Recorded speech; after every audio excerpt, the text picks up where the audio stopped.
I think if I look back on my situation, basically like social anxiety was induced into my environment, and it just like was created and wrongly identified, and then just because it was wrongly identified, situation was created where social anxiety could only be induced unless I step away long enough and I keep to myself and prevent situations where my social anxiety can be further induced. And I mean, that has become up to where now it's gotten to the point where the way that, I don't know if the world is exactly how it was maybe 5 years ago, definitely not 10 years ago, the way the world is now, and the way I think social anxiety is slowly coming to the surface to people's like understanding and things, and the way it's probably interpreted like right now is just not good for my situation, and it's completely irrelevant of me. It's completely just a global like thing that's going on with like young people and entertainment, and I don't know, just the way the world is, I guess. But yeah, I mean, it's up to me to put myself in environments where my social anxiety can only be depleted and my confidence can only be increased. So I understand that I've been through repetitive situations, like daily situations, for over about 5 years, so I have to tackle this as such. I can't look at it as something else. I can't look at it and treat it like something else, because I'll never fix it. I'll never overcome it. I'll never get my vibes back to where they were. It's not something that is induced by my my interests. I don't have a choice over it because of this. Like, because I was put in situations over and over again for such a long period of time, I have like a habitual reaction to a setting, and my local and global community, due to different reasons, are unable to understand my situation, or even have any just any tie to it, any relevance to it, any to even build an understanding. It's up to me to understand it, and it's not going to be easy, but it's going to take time, and continually interacting with people who didn't understand it and assumed they just wanted an easy solution. They just wanted an easy fix, and that's just not how it works. I deal with situations where just making eye contact is difficult. I don't like eye contact. I don't like people looking into my eyes. Like, that's how I feel right now. It makes me feel very uncomfortable because I'm not used to it, because it doesn't happen very often, because I don't spend a lot of time around people. So most people, when they talk to people and they interact with people and they look at people and they look into people's eyes, they do it so often. They do it every hour of every day, and that's how I was too. But when you don't make eye contact regularly, and then somebody makes eye contact with you, it's a lot to take in.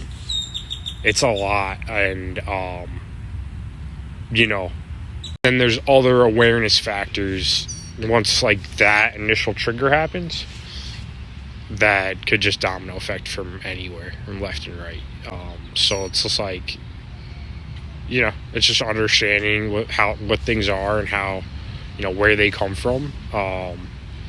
And it'll honestly take just me getting back in the flow of interacting with people probably to overcome my difficulty with making eye contact and stuff like that.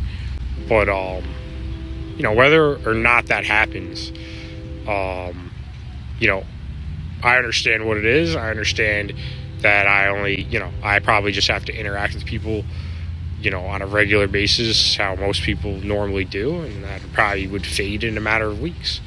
But because of my catch-22 situation,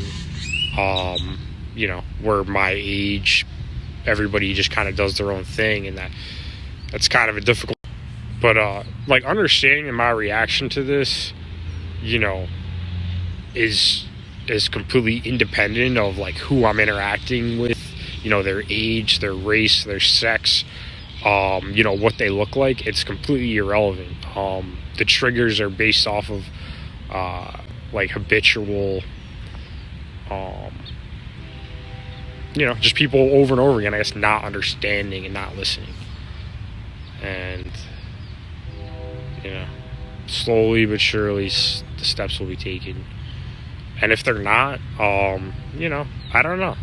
A lot of socializing and interacting in the real world, a lot of it's fake. A lot of it's just to prove superficiality. And I think society is overcoming a superficiality aspect where, the 50s, starting from the 50s, it was installed in us, nice big house, nice white picket fence. I have more than my neighbors. I'm doing better. This kind of an idea is irrelevant. Everybody's in this, in this world doing their own thing. There's no reason why you can't achieve your goals to the maximum and help anybody else in achieving your own goals. You don't need to compare and continually do this over the course of your life and build a collection of material items to look at and dispose and use. You can find your interests, you can find what you like, and you can maybe indulge in a few things, but there's no need to get carried away. There's no need to do things just to be I can do more in comparison to somebody else. When I look at things, I have my goals. I say, is this feasible? How is this feasible? How can this get done in the long run? And I tackle, long-term goals and long-term problems. And they're completely irrelevant of anybody else but myself. And I've always, for the most part, been like that. When you get awards and stuff, it's hard to say you don't, look at the person next to you and say, how did I do in comparison? But it's definitely not my driving motivation. And that's the problem, is that's a lot of driving motivation, is people are just doing things for the sake of some superficiality ego that is only exactly how it is in their mind, and everybody else's mind around them that they're trying to prove to or whatever is different. And I didn't understand that until I went through what I went through fully. But once I understood that, I was like, this society, this superficial, this, I want to, making your parents proud is one thing, but your parents don't really understand things that you do and the magnitude or, the length or duration. And you just eventually you do it, you do what you are going to do, and people will understand in the long run, probably, hopefully. But yeah, society and the superficiality aspect of ego and comparison and social media and my life is better than yours, it makes me want to barf not only today's lunch up but yesterday's lunch up every time I think about it in detail. And that's how I feel everybody should be. And I don't know, it's a catch-22 situation. It's I need to care about this because everybody cares about this. You need to be strong, you need to be independent, and you need to grow a fucking set of balls where as a saying, everybody needs to become independent, self-goal oriented, and not superficially, egotistically comparable to the person next to them. don't give a fuck about the person next to you. Like, their perception, unless you understand, you really think about, like, this picture perfect fucking ego you have in your head, and you think everybody is going to have the same exact thing, it's not going to happen. Everybody's doing the same exact thing you're fucking doing. And when they look back at what you did, they're probably not going to have a good look at it. So that ego in your head is irrelevant to everybody else around you. It's only your thing in your head. And, you know, a lot of people's driving motivation is that ego.